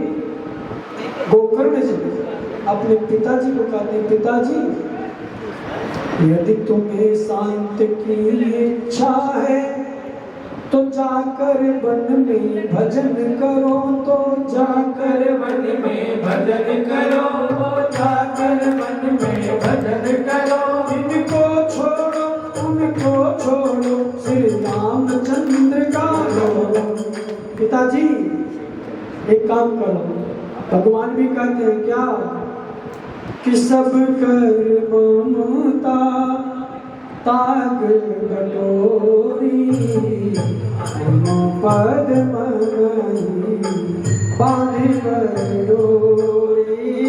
सब कर ममता ताग बटोरी, पद बांध डोरी। अस्ति स्तंभ स्नायुबद्धं मांससोळलेपितं, चर्मावद्धं दुर्गन्धपात्रं मुद्रगुरुखयो। पिताजी अस्ति स्तंभम, ये जो है ये क्या है? एक अस्थि का, एक हड्डी का स्तंभ है। यह उस रस्सी की तरह नसों से बना हुआ है। मांस सोड़ित लेपितम, मांस से और रक्त से भरा पड़ा हुआ है। यह सब निंदित वस्तु है। इसके अंदर से प्राणांत होने के बाद इसमें दुर्गंध आ जाता है। इसे छोड़ दो, सब कर ममता ताग बुझा करके भजन करो, कीर्तन करो। गोकर्ण ने समझा दिया। पिताजी चले गए तीर्थाटन पर, वही भजन करने लगे। गोकर्ण ने सोचा मैं ही रह करके क्या करूं। गोकर्ण ऋषि के प्रसाद से उत्पन्न ऋषियों वाला गुण, गोकर्ण भी जाकर के भजन करने लगे। एक दिन जब गोकर्ण भी भजन करने चले गए, आत्मदेव जी भी चले गए, तो धुंधकारी जो है स्वतंत्र हो गया। आदत तो उसकी बुरी थी, अपनी माँ को मार मार करके जितना धन था पैसा था सब दुर्व्यसनों में खर्च कर दिया। माँ छुपाती भी थी, मेरे पास पैसे नहीं है। धुंधकारी अपनी माँ के ऊपर प्रहार करता। एक दिन उसकी माँ धुंधली जाकर के कुएं में डूब करके अपने प्राण को त्याग दिया। अब धुंधकारी और स्वतंत्र हो गए, कुछ वेश्याओं में फंस गए। एक दिन एक राजा के यहाँ से धन चोरी करके लाया और वेश्याओं को दे दिया। वेश्याओं को बताया मैंने यहाँ से धन चोरी किया है। सोचा कि वेश्याएं खुश हो जाएंगी। वेश्याओं ने शाही से बांध दिया, जलती हुई लकड़ी को लेकर के धुंधकारी के मुंह में जला दिया और धुंधकारी को मार डाला। धन लेकर के 9-11 हो गए। इसलिए कहते हैं उनकी यूं ही दुर्गति होगी। शब्दों पर ध्यान दें। उनकी यूं ही दुर्गति होगी जिनकी प्यारी वेश्या होगी, जिनकी प्यारी वेश्या होगी, जिनकी प्यारी वेश्या होगी। तो सगे बाप की सगी नहीं वह और किसी की क्या होगी। तो सगे बाप की सगी नहीं वो और किसी की क्या होगी। समझे? अब क्या हुआ? धुंधकारी का प्राणांत हो गया। कुछ दिन बाद गोकर्ण आया, देख रहा है धुंधकारी है नहीं। गोकर्ण को लगा को कहीं मार दिया गया होगा, ऐसा उसका स्वभाव था। लेकिन भाई तो भाई, भाई की आत्मा की शांति के लिए कुछ करना तो चाहिए। गोकर्ण ने क्या किया पता है? गोकर्ण ने गया में जाकर के पिंडदान किया। पिंडदान किया अपने भाई धुंधकारी के लिए, इसकी आत्मा को शांति हो। वो गया में पिंडदान करके जब गोकर्ण घर पर आया तो रात्रि में अचानक भयानक भयानक शब्द गोकर्ण को सुनाई देने पड़े। गोकर्ण पूछ रहा है भाई कौन हो तुम, कौन हो तुम, लेकिन वो बोल नहीं पा रहा, उसकी आत्मा भटक रही है। गोकर्ण तो विद्वान, थोड़ा सा जल लिया, अभिमंत्रित किया। गोकर्ण ने जैसे ही जल छोड़ा धुंधकारी को वाक शक्ति प्राप्त हो गई, बोलने की शक्ति प्राप्त हो गई। अब गोकर्ण पूछता है भाई कौन हो? तब धुंधकारी कहता है अहं भ्राता त्वदीयो वश्ने धुंधकारी नामतः। भैया मैं तुम्हारा भाई धुंधकारी, अहं भ्राता त्वदीयो वश्ने धुंधकारी नामतः, मैं तुम्हारा भाई धुंधकारी हूँ। स्वकीय निर्दोषण ब्रह्मत्वं नाचतं मया, मेरा कर्म मुझे जो है प्रेत तत्व को प्राप्त दिला दिया। मेरा ऐसा कर्म रहा, अपने कर्म के कारण मैं प्रेत बन करके भटक रहा हूँ, मेरा उद्धार। मैंने परिवार विनाश किया, अब तुम उद्धार करो भैया, अब तुम उद्धार करो भैया, अब तुम उद्धार करो भैया। भैया डूब रहा मेरी नैया पार करो भैया, भैया डूब रहा मेरी नैया पार करो भैया। भाई तो भाई, मैंने भले परिवार विनाश कर दिया, कुछ भी हो, लेकिन अब मुझे बचाने वाला केवल तू है भाई। मैं कहाँ जाऊं, किसके पास आऊं? गोकर्ण पिघल गया। भाई भाई का ऐसा प्रेम होता है, भाई कैसा भी हो है तो भाई। गोकर्ण कहता भाई मैंने तेरे हाथ कर लोगे, बोले इसका मतलब गया की महिमा खत्म, लोग फालतू जाते हैं गया। गया में पिंडदान करने जाते हैं अपने पितरों का, मुक्ति नहीं हुई थी, गया की महिमा क्या रहेगा? अब बताना चाहूंगा, गयासुर नाम का एक दैत्य था जिसके आक्रांत से सारे देवता भटक रहे थे, कहीं पूजा पाठ यज्ञ तक कुछ नहीं होता था। देवता सारे मिलकर के भगवान नारायण के पास गए, नारायण से बोले प्रभु त्राहिमाम मेरी रक्षा करो। बोले क्या हुआ? बोले गयासुर नाम का जो दैत्य है इसका इतना आतंक है, कहीं यज्ञ अनुष्ठान नहीं हो पा रहा। बोले चिंता मत करो। भगवान विष्णु बोले चिंता मत करो, नारायण बोले चिंता मत करो, मैं तुम्हारे लिए गयासुर से युद्ध करूंगा। अब भगवान नारायण गयासुर से युद्ध करने गए, देवताओं के लिए, संतों के लिए, महात्माओं के लिए, गौ ब्राह्मणों के लिए। गयासुर इतना शक्तिशाली, 1000 वर्ष तक निरंतर यज्ञ हुआ सज्जनों, लेकिन भगवान विष्णु भी गयासुर से जीत नहीं पाए, हार गए। भगवान ने कहा गयासुर मुझे हारने का जितना अफसोस है उससे ज्यादा खुशी तेरी वीरता को देख करके हो रही है। तेरी वीरता पे मैं प्रसन्न हूँ, मुझसे वरदान मांगू। गयासुर ने कहा अच्छा, जो खुद पराजित हो गया होगा मुझे क्या वरदान देगा? तुम जो मांगना हो मुझसे मांग लो। अहंकार आ गया गयासुर। भगवान ने कहा अच्छा तू मुझे देगा? गयासुर ने कहा जो मांगना हो मांग लो। उसका अहंकार बोला। भगवान ने कहा जितने दिन तक हमारा तुम्हारा युद्ध हुआ है मैं चाहता हूँ तुम्हारे सीने पर उतने समय तक यज्ञ हो। गयासुर ने कहा स्वीकार। गयासुर दैत्य के सीने पर यज्ञ कुंड बना और उसके सीने पर अग्नि प्रज्वलित की गई और आहुति पड़ने लगी।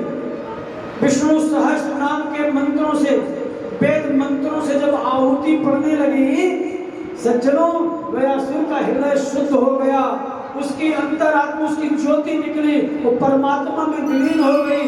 भगवान ने कहा, गयासुर, आज से इस स्थान का नाम तेरे नाम से रखता हूँ, इसका नाम गया पड़ेगा। जो यहाँ आकर के विष्णु पद में तुलसी के वमन बुरा माना जाता है। सज्जनों, इस प्रकार से उसने कहा, मेरी मुक्ति नहीं हुई। तब गोकर्ण ने मंत्र पढ़ा और पढ़ करके सोचा, गोकर्ण ने किससे पूछूं मेरे भाई की मुक्ति कैसे होगी। गोकर्ण को ध्यान आया कि प्रत्यक्ष देव तो सूर्य भगवान, इनसे पूछता हूं। गोकर्ण ने मंत्र पढ़ करके जैसे ही मंत्र से अभिमंत्रित जल को छोड़ा जमीन पर, सूर्य भगवान आ गए। सूर्य भगवान से गोकर्ण ने पूछा, बताओ मेरे भाई का उद्धार कैसे होगा। सूर्य भगवान ने कहा, अगर तुम अपने भाई का उद्धार चाहते हो, श्रीमद् भागवत कथा यज्ञ करो। उसी समय गोकर्ण ने अपने भाई के आत्मा की शांति के लिए श्रीमद् भागवत कथा ज्ञान यज्ञ का आयोजन किया सज्जनों। और वहां पर गोकर्ण ने, क्योंकि प्रेत जो होता है ना, प्रेतात्मा जो होता है, ये वायु का रूप होता है। इसे कहते हैं ना, इसको कोई हवा लग गई। प्रेतात्मा वायु का रूप होता है। और बांस एक ऐसी चीज है कि अगर बांस को जमीन के अंदर भी गाड़ दो तो उसमें भी वायु प्रवेश कर सकती है। इसीलिए 7 गांठ का जो बांस होता है, उस 7 गांठ के बांस में उस दुर्धिकारी का आवाहन किया गया। वो गांठ कौन सा है? काम, क्रोध, मोह, लोभ, अहंकार, ईर्ष्या, मत्सर। ये विकार रूपी गांठ है, जब तक फटेंगे नहीं तब तक मुक्ति होगी नहीं। और 7 गांठ का बांस रख करके दुर्धिकारी का आवाहन करके भागवत कथा प्रारंभ हुआ। गोकर्ण ने भागवत कथा कराई। पहले दिन के कथा से पहली गांठ, दूसरे दिन की कथा से दूसरी गांठ, तीसरे दिन की कथा से तीसरी गांठ, 7 दिन की कथा से उस बांस के 7 गांठें फट गई। उसी बांस के अंदर से वही दुर्धिकारी जो प्रेतात्मा था, पीतांबर धारण किया हुआ, वैजंती माला धारण किया, तुलसी का माला धारण किया हुआ, उसी बांस से प्रकट हो गया। जो भागवत ऐसी कथा है, जो दुर्धिकारी को मुक्ति दिला करके उस प्रेत को जो है एक भगवान के पार्षद के रूप में प्रकट कर दिया। सभी लोग देख करके धन्य धन्य हो गए।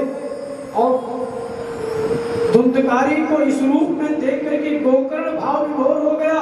अपने भाई की मुक्ति को देख करके, अपने भाई को इस रूप में देख करके गोकर्ण का नेत्र सजल हो गया। सुखदेव जी कहते हैं, राजन, लोगों में संशय उत्पन्न हो गया कि कथा तो सभी ने सुना। उसी समय विमान आया, स्वर्ग से विमान आया, जिस विमान में गोकर्ण बैठ करके सीधा परमात्मा के धाम को चला गया और भागवत, श्रीमद् भागवत महापुराण को नतमस्तक किया, प्रणाम किया, धन्यवाद किया। धन्य है ऐसे श्रीमद् भागवत महापुराण जो हमारे अनेकों जन्मों के पाप को जला करके भस्म कर दिया। आज मुझे वह लोक प्राप्त हुआ जिस लोक को प्राप्त करने में देवता, ऋषि, मुनि नेति नेति कर करके तप करते करते थक जाते हैं। भक्तों में से विमान केवल एक आया, ये तो पक्षपात वाली बात है। तो गोकर्ण जी कहते हैं कि दुर्धिकारी जो कथा श्रवण किया, एकाग्रचित्त होकर के कथा श्रवण किया, उस कथा का मनन किया, जिसका फल पाया। अगर आप लोग भी अब पुनः कथा नियम के साथ सुनो, समय से आओ और कथा विश्राम तक कथा श्रवण करो और कथा श्रवण करके उसका मनन करो, तो आप लोगों के लिए भी विमान आएगा। ऐसा नहीं कि जब होश आया चल पड़े, जब होश आया चले गए। कथा का नियम होता है, वैसे कथा का नियम यह है, वक्ता से पहले श्रोता को आकर के बैठना चाहिए। श्रवण करें, कथा के बताए हुए मार्ग का अनुसरण करें, एकाग्रचित्त होकर के कथा सुने। विशेष परिस्थिति हो जाए, आ जाए तो भगवान को प्रणाम करके आप जा सकते हो, अन्यथा पूरी कथा मनन करके सुनो। गोकर्ण जी कहते हैं तो आप सबके लिए भी मान आएगा। सभी ने कहा ऐसा है, हाँ गलती तो हो गई, हम लोगों ने कथा श्रवण किया लेकिन बीच बीच में हम लोग जो है कथा पर ध्यान नहीं देते थे, कभी चले गए कभी आ गए ऐसे। अब दोबारा कराओ, मैं कथा जरूर सुनूंगा। धुंधकारी के द्वारा धुंधकारी की मुक्ति देख करके, धुंधकारी के लिए आए हुए विमान को देख करके हम लोगों की आस्था और बढ़ गई है। फिर से कराओ न कथा। तो पुनः गोकर्ण जी श्रीमद् भागवत कथा ज्ञान यज्ञ का आयोजन किए।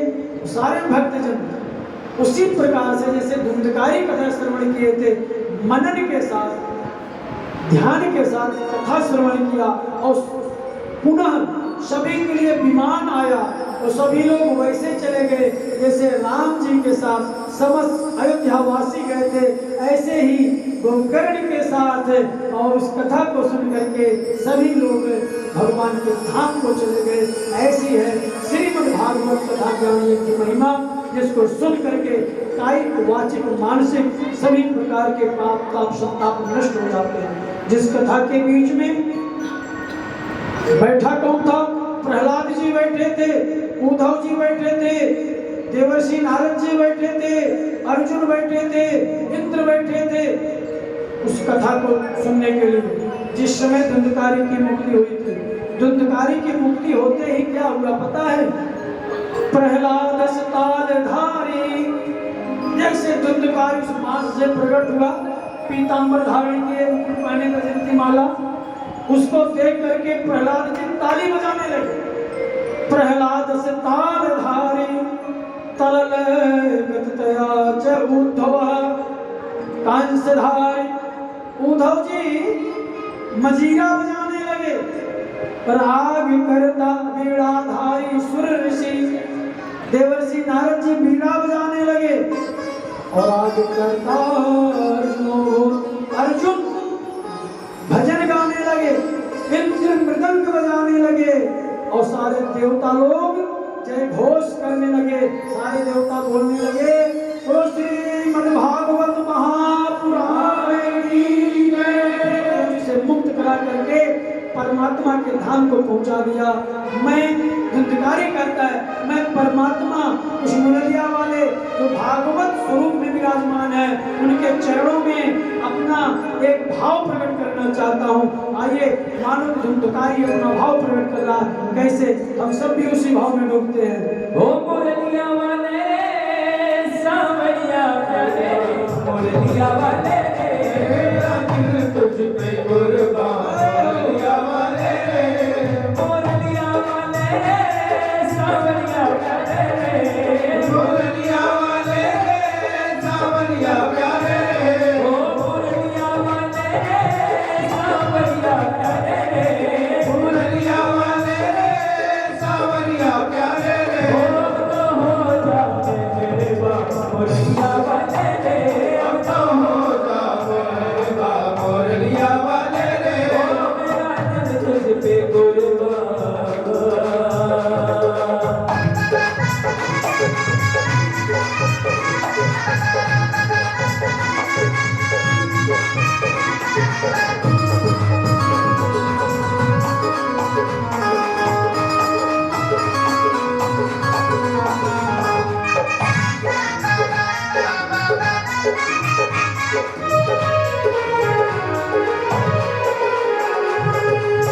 मैं तो तेरा एक दीदार चाहूं, मैं तो तेरा एक दीदार चाहूं, मैं तो तेरा एक दीदार चाहूं, मैं तो तेरा एक दीदार चाहूं, ओ दीवाना तेरा तेरा प्यार चाहूं, दीवाना तेरा मुरलिया वाले मेरे हो सावरिया प्यारे, मुरलिया वाले मेरा दिल तुझ पे कुर्बान, मुरलिया वाले ओ मेरा दिल तुझ पे कुर्बान।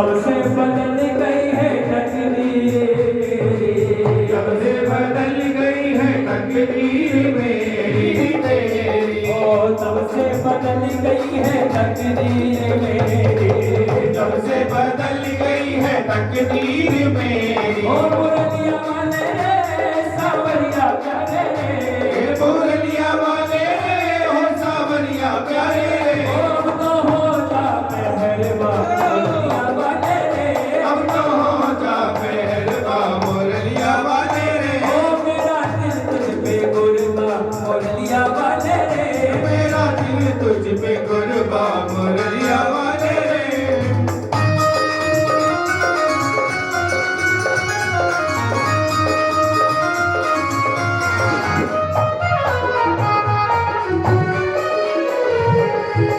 चाहे ये कुछ भी कहे ज़माना, चाहे ये कुछ भी कहे जमाना, ओ पागल हुआ एक तेरा दीवाना, पागल हुआ एक तेरा दीवाना, कुछ भी कहे ये जमाना, ओ पागल हुआ एक तेरा दीवाना, पागल हुआ एक तेरा।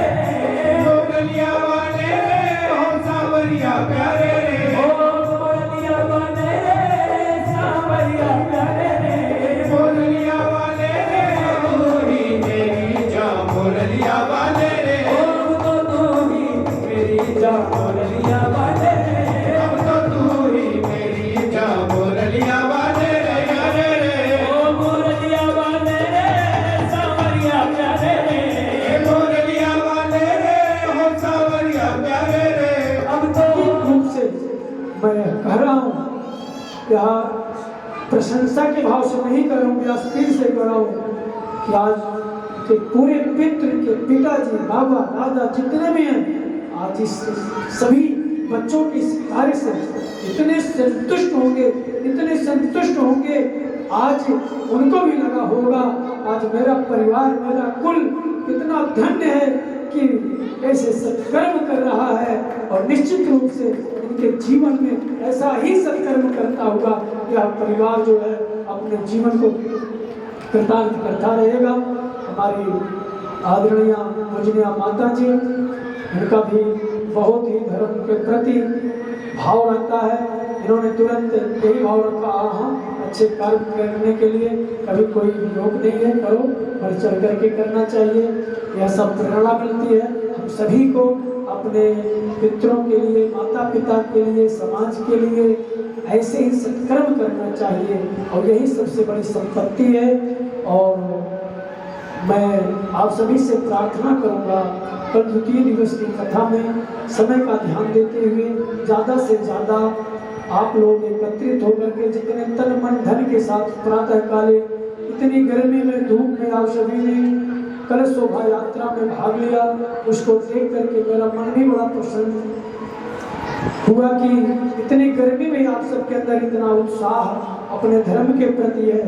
लेकिन शाम को कथा में हाजिरी कम होने के कारण से थोड़ा मेरा मन दुखी हुआ, लेकिन हो सकता है पहला दिन था, सब थक गए होंगे, उसमें किसी प्रकार की कोई ऐसी बात नहीं मैं मान रहा हूँ। लेकिन आप सबसे हाथ जोड़ करके प्रार्थना है कि भगवान की कथा है, जैसा भी है, जैसे भी सुना रहा हूँ, कहते हैं ना लड्डू किसी रूप में हो, चाहे टेढ़ा हो, चाहे गोल हो, चाहे सीधा हो, वह फल ही होता है। भाव को भाव अलग आलसहु, नाम जपत मंगल दिस दसहु। कैसे भी हो भगवान का नाम अच्छा ही फल देता है, ठीक ना। तो जैसा भी आपका अपना परिवार हो, बच्चा हूँ, भाई हूँ छोटा, जैसा भी सुना रहा हूँ, ये तो मैं नहीं कहता बहुत बढ़िया मैं सुनाता हूँ, लेकिन इतना जरूर कहूँगा भगवान का नाम, भगवान की कथा सुना रहा हूँ। जैसा भी भगवान की कथा तो बहुत अच्छी होती है, सुनाने वाला भले अच्छा ना हो, लेकिन कथा भगवान की अच्छी होती है। भगवान की कथा मान करके अच्छी कथा होती है, सुनने का हमारा सौभाग्य है। इस संकल्प मैं आप सभी भक्तजनों की ओर से परम श्रद्धेय का जोरदार तालियों से इनका स्वागत। आज जो इन्होंने श्रीमद् भागवत कथा की जो महिमा बताई है, मैं समझता हूँ आप जितने भी भक्तजन बैठे हुए हैं, ऐसी महिमा नहीं सुनी होगी आप। बहुत ही सुंदर महिमा इन्होंने बताई है। और आज जो मेरी माता और बहनों ने जो आज कलश शोभा यात्रा की, जैसा इन्होंने बताया, ओम प्रकाश जी का फोन आया कि मैं भागवत कथा कराना चाहता हूँ, आप लोगों का सहयोग मिले। इनके मन में एक शंका थी कि हम ये भागवत कैसे करेंगे। मैंने कहा आपको कोई चिंता करने की जरूरत नहीं, हम बैठे हुए। उमा जी रही, प्रधान जी रहे, मैं था और 2-4 थे। हमने कहा आपको किसी प्रकार की नहीं। आज देखा आपने कितनी गर्मी के अंदर हमारी महिलाओं ने जो कलश उठाया, 1 घंटे से ज्यादा समय लगा है। ये 2 घंटों हमारी बता रही है, 2 घंटे से ज्यादा समय लगा है। मैं आप सबका धन्यवाद करता हूँ, ओम प्रकाश मित्तल जी और विजय कुमार मित्तल जी से। ये परिवार जैसा इन्होंने बताया, मैं भी इस परिवार से काफी समय से जुड़ा हूँ। भाऊजी नथुराम मित्तल जी ये ऐसे ही थे जैसे इनके दोनों पुत्र हैं, धार्मिक विचारों वाले हैं। कभी भी इनके पास किसी चीज के लिए गए, दोनों भाइयों ने, माता जी ने कभी मना नहीं कहा। ये इसलिए कि ये जो भागवत कथा हो रही है, ये सब इस परिवार की ओर से हो रही है। और जो आज इन्होंने अपने रस में वाणी से जो एक अमृत वर्षा की है, आदरणीय दुर्गा जी बहुत बहुत धन्यवाद। अपनी जो वाणी है आपकी, ये अमृत वर्षा 7 दिन होगी। ये 1 दिन नहीं, आज पहला प्रथम दिन है। आप हर रोज, इन्होंने भी आपसे कहा है, मैं भी एक बार फिर आपसे निवेदन कर रहा हूँ कि ज्यादा ज्यादा संख्या में करने आएंगे तो हमारे वक्ता का भी उत्साह बढ़ेगा। आपको बहुत ही सुंदर कथा सुनाएंगे। जब सुनने वाले नहीं होंगे तो इनका भी रहेगा कि देखो सुनने वाले कब हैं। भगवान की है आरती, पापियों को पाप से है तारती।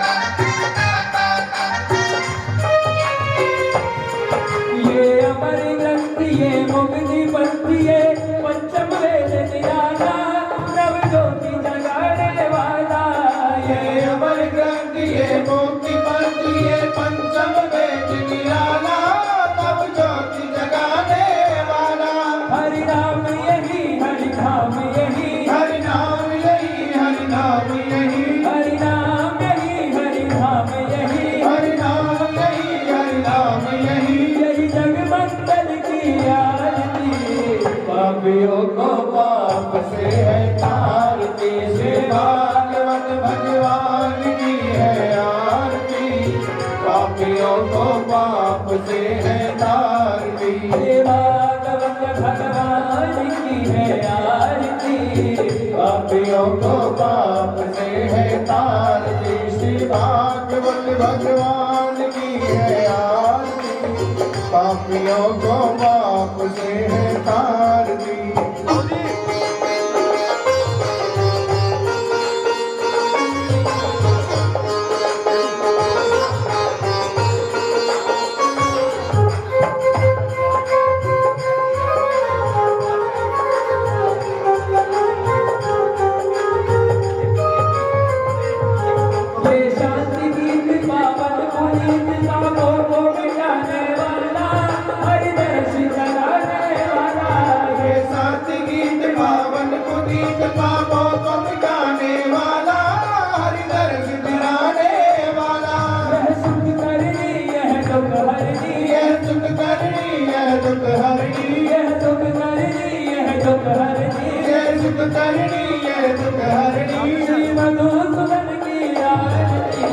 पापियों को पाप से है तारती, ये भागवत भगवान की है आरती। पापियों को पाप से है तारती।